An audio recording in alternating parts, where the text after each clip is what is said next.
Hello बच्चों, welcome back my channel basic biology by Nirmala Chaudhary. बच्चों, आज हम पढ़ेंगे डिप्लोब्लास्टिक एनिमल, ट्रिप्लोब्लास्टिक एनिमल, जो एनसीईआरटी का 11th क्लास का चैप्टर नंबर 4 है। तो चलिए जानते हैं डिप्लोब्लास्टिक एनिमल क्या होता है, जो काफ़ी इम्पॉर्टेंट है। डिप्लोब्लास्टिक एनिमल, तो चलिए जानते हैं ये क्या होता है। Cells are arranged in 2 embryonic layer. इसका मतलब ये होता है कि सेल जो होता है वो 2 एम्ब्रियोनिक लेयर में अरेंज्ड होता है ना। तो डिप्लोब्लास्टिक एनिमल उसे कहते हैं जिस एनिमल में एम्ब्रियोनिक लेयर जो होता है जो 2 जर्म लेयर होता है ना। जब एम्ब्रियो का डेवलपमेंट होता है उस टाइम 2 जर्म लेयर बनता है, तो इसे डिप्लोब्लास्टिक एनिमल कहते हैं। जैसे आप 12th क्लास के एक चैप्टर है जिसका नाम है एम्ब्रियोनिक डेवलपमेंट। उसमें एम्ब्रियो का जो डेवलपमेंट होता है वो स्टेज बाय स्टेज होता है। उसका भी कई सारे प्रोसेस हैं। जैसे जब एम्ब्रियो का डेवलपमेंट होता है तो उसमें ढेर सारे प्रोसेस होते हैं, जैसे क्लीवेज हो गया, ब्लास्टोरा हो गया, ग्लास्टोरा हो गया। तो जो ग्लास्टोला का जो स्टेजेज होता है, इसमें ही क्या होता है ना कि 2 जर्म लेयर का निर्माण होता है, 2 जर्म लेयर का फॉर्मेशन होता है ग्लास्टोला स्टेज में, जो एम्ब्रियोनिक डेवलपमेंट का सबसे आखिरी स्टेज होता है। इसमें ही क्या होता है कि ग्लास्टोला स्टेज में जो होता है 2 जर्म लेयर का निर्माण होता है, 2 बॉडी वॉल का फॉर्मेशन होता है। वो कौन कौन सा होता है, तो एक्टोडर्म, इंडोडर्म। एक्टोडर्म बाहरी लेयर है, बाहरी बॉडी वॉल है, बाहरी जर्म लेयर है। इंडोडर्म जो आंतरिक लेयर है, आंतरिक बॉडी वॉल है और आंतरिक ये जर्म लेयर है। तो इन दोनों के बीच मीजोगिलिया पाया जाता है, जो एक जेली लाइक सब्सटेंसेज होता है, जो एक्टोडर्म और इंडोडर्म दोनों को सेपरेट करता है, यानी कि दोनों को अलग करता है। इन दोनों के बीच में मीजोग्लिया पाया जाता है। ये कोई बॉडी वॉल नहीं है, ये कोई जर्म लेयर नहीं है, बल्कि ये क्या है, इन दोनों को सेपरेट करने वाली एक ये सब्सटेंसेज है जिसे मीजोग्लिया कहते हैं, है ना। तो इस बात को याद रखना कि एक्टोडर्म और इंडोडर्म को सेपरेट करता है कौन, मीजोगिलिया। तो डिप्लोब्लास्टिक एनिमल का मतलब यही होता है कि जिसमें 2 जर्म लेयर हो, 2 बॉडी वॉल हो। कब, एम्ब्रियो का डेवलपमेंट के टाइम से। जब एम्ब्रियो का डेवलपमेंट होता है तो उस टाइम जो होता है 2 जर्म लेयर का फॉर्मेशन होता है, एक्टोडर्म, इंडोडर्म। ठीक है, ये किस में होता है वो आगे बताएंगे। तो पहले ये जान ले कि जिसमें जब एम्ब्रियो का डेवलपमेंट होता है बेटा, उस टाइम 2 जर्म लेयर का फॉर्मेशन होता है, 2 बॉडी वॉल का फॉर्मेशन होता है एम्ब्रियो का डेवलपमेंट के समय। वो कौन कौन सा होता है, तो एक्टोडर्म, इंडोडर्म। एक्टोडर्म जो एक्सटर्नल लेयर या एक्सटर्नल बॉडी वॉल, और इंडोडर्म जो इंटरनल जर्म लेयर है। इन दोनों के बीच में मीजोगिलिया पाया जाता है।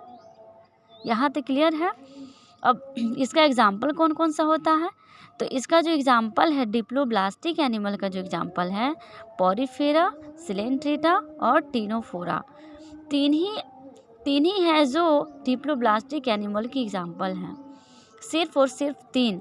कौन कौन, पॉरीफेरा, सिलेंट्रेटा और टीनोफोरा। 3 जो है वो डिप्लोब्लास्टिक एनिमल की एग्जाम्पल हैं। तो डिप्लोब्लास्टिक एनिमल समझ में आया होगा। अब चलिए जानते हैं ट्रिप्लोब्लास्टिक एनिमल क्या होता है। तो ट्रिप्लोब्लास्टिक एनिमल जैसे नाम से ही स्पष्ट हो रहा है कि जिसमें 3 जर्म लेयर हो, 3 बॉडी वॉल हो, है ना। तो ट्रिप्लोब्लास्टिक एनिमल उसे कहते हैं जब cell are arranged in 3 embryonic layer या 3 एम्ब्रियोनिक बॉडी वॉल। तो नाम से ही पता चल रहा है ट्रिप्लोब्लास्टिक एनिमल में जिसमें 3 जर्म लेयर हो। कब, एम्ब्रियो का डेवलपमेंट के समय।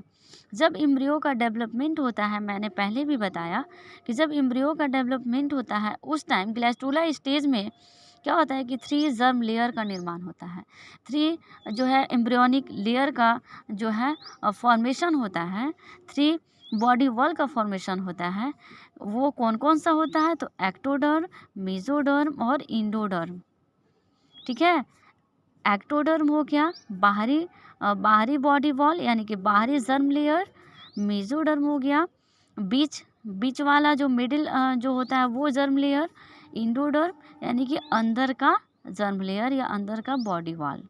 ठीक है, तो ट्रिप्लोब्लास्टिक मीन्स यही होता है कि जब सेल जो है अरेंज होता है 3 एम्ब्रियोनिक लेयर या 3 एम्ब्रियोनिक वॉल में। तो ये क्लियर है। तो इसमें जो होता है एक्टोडर्म, मेसोडर्म, इंडोडर्म, ये हो गया बाहरी हो गया, ये बीच वाला हो गया, और ये आंतरिक लेयर या आंतरिक वॉल या आंतरिक जर्म लेयर। ठीक है, याद रखिएगा यहाँ पे मेसोडर्म है, लेकिन डिप्लोब्लास्टिक एनिमल में बीच में मेसोगिलिया आता था। वो कोई मेसोगिलिया कोई लेयर नहीं था, बल्कि वो एक जेली लाइक सब्सटेंसेस था। लेकिन यहाँ पे मेसोडर्म जो है वो जो है एक बॉडी वॉल है, एक जर्म लेयर है। इस बात को याद रखिएगा कि ट्रिप्लोब्लास्टिक एनिमल में 3 जर्म लेयर होता है, 3 बॉडी वॉल होता है, एक्टोडर्म, मेसोडर्म और इंडोडर्म। एक्टो बाहर का, मेसो बीच का और इंडोडर्म जो होता है वो आंतरिक। इसके एग्जाम्पल कौन कौन से होते हैं, तो इसके जो एग्जाम्पल होते हैं, जो पहले 3 मैंने बताया था, पॉरीफेरा, सिलेंट्रेटा और टीनोफोरा, तो वो डिप्लोब्लास्टिक एनिमल था। और उन तीनों को छोड़कर ये जो बाकी जितने भी फाइलम बचते हैं, जैसे प्लेटीहेल्मिन्थेस, एस्केहेल्मिन्थेस हो गया। हेल्मिन्थेस का 2 ग्रुप होता है, आप लोग जानते होंगे, इकाइनोडर्मेटा, मोलस्का, हेल्मिन्थेस तो बता ही दिया, एनीलिडा, आर्थ्रोपोडा और कॉर्डेटा। मतलब 3 को छोड़कर, 3 कौन कौन छोड़कर, पॉरीफेरा और टीनोफोरा और सिलेंट्रेटा, 3 को छोड़कर बाकी जितने भी फाइलम बच जाते हैं वो सब ट्रिप्लोब्लास्टिक एनिमल के अंतर्गत आते हैं। तो ट्रिप्लोब्लास्टिक एनिमल आपको समझ में आया होगा, डिप्लोब्लास्टिक एनिमल समझ में आया होगा। तो सिंपल है कि जब डिप्लोब्लास्टिक एनिमल सिंपल है कि जब 2 जर्म लेयर का निर्माण होता है एम्ब्रियो का डेवलपमेंट के समय, तो उसे डिप्लोब्लास्टिक एनिमल। और ट्रिप्लोब्लास्टिक एनिमल जब 3 जर्म लेयर का निर्माण होता है, 3 बॉडी वॉल का निर्माण होता है ड्यूरिंग एम्ब्रियोनिक डेवलपमेंट, तो उसको ट्रिप्लोब्लास्टिक एनिमल कहते हैं। डिप्लोब्लास्टिक एनिमल में सिर्फ 3 एग्जाम्पल हैं जो डिप्लोब्लास्टिक में आते हैं, बाकी जितने भी रेस्ट ऑल जितना भी बच जाते हैं सारा ट्रिप्लोब्लास्टिक एनिमल के अंतर्गत आ जाते हैं। चलिए अब फिगर दिखाते हैं एनसीईआरटी बुक का, जिसे पढ़कर और स्पष्ट हो जाए कि क्या होता है। यहाँ पे फिगर देख लीजिए, एनसीईआरटी बुक का लिखा हुआ है, भ्रूणीय स्तर का प्रदर्शन द्विकोरिक और त्रिकोरिक। ठीक है, तो ये जो है ये द्विकोरिक यानी कि डिप्लोब्लास्टिक एनिमल का ये जो है डिप्लोब्लास्टिक एनिमल का ये दिया हुआ है। मैंने जैसे कि बताया था कि बाह्य त्वचा कौन सा बताए थे, एक्टोडर्म। अंतः त्वचा यानी कि इंडोडर्म है ना। और इन दोनों को सेपरेट करने वाली जो होती है वो मेसोगिलिया होता है। ठीक है, इन दोनों को सेपरेट कर रहा है ना, दोनों को अलग कर रहा है, तो ये बीच में मेसोगिलिया पाया जाता है। ये हो गया एक्टोडर्म, इंडोडर्म, और इन दोनों के बीच में मेसोगिलिया पाया जाता है। मेसोगिलिया कोई लेयर नहीं है, कोई बॉडी वॉल नहीं है, कोई ये जर्म लेयर नहीं है, बल्कि एक जेली लाइक सब्सटेंसेज होता है इन दोनों के बीच।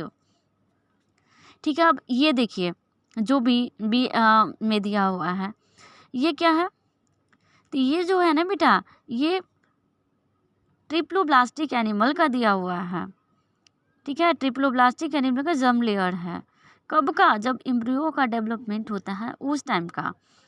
तो जब एम्ब्रियो का डेवलपमेंट होता है उसके लास्ट प्रोसेस में जब ग्लैस्टुला स्टेज में आता है, उस टाइम 3 बॉडी वॉल या फिर 3 जर्म लेयर का निर्माण होता है। कौन कौन मैंने बता दिया, ये हो गया एक्टोडर्म, ये हो गया इंडोडर्म, और एक मैंने बताया मेसोडर्म।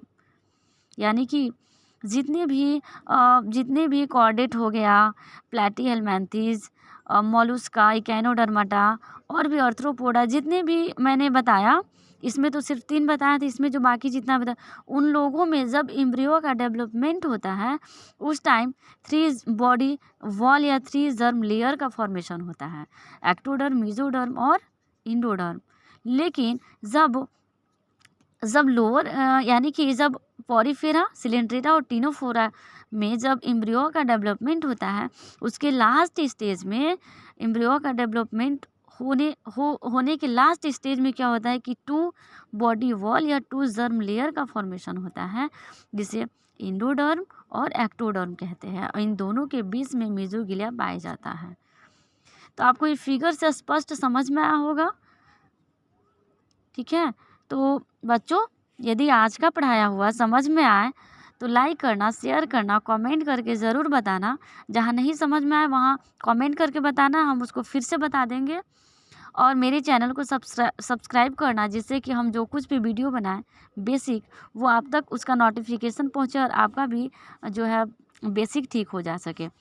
तो बच्चों, आज के लिए बस इतना ही। Okay, thank you.